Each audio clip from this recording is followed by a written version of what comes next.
வரதனே கந்தன் என்ற பேர் சொன்னால் கடிதாக நோய் தீரும். புவனேஸ்வரி மைந்தா போற்றினேன் திருவடியை நம்பினேன் திருவடி சாட்சியாக.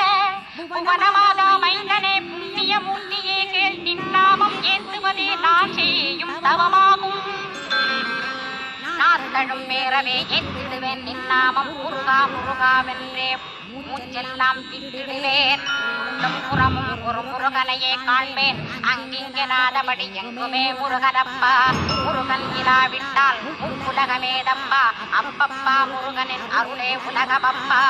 அருளெல்லாம் முருகன் அன்பெல்லாம் முருகன். தாவர ஜங்கமமாய் ஸ்கந்தனாய் அருகுருவாய் முருகனாய் முதல்வனாயானவன் ஸ்கந்தகுரு. ஸ்கந்தாசிரமம் இருக்கும் ஸ்கந்தகுரு அடிபற்றி சரணம் அடைந்தவர்கள் சாயுஜ்யம் பெற்றிடுவர். சத்தியம் சொல்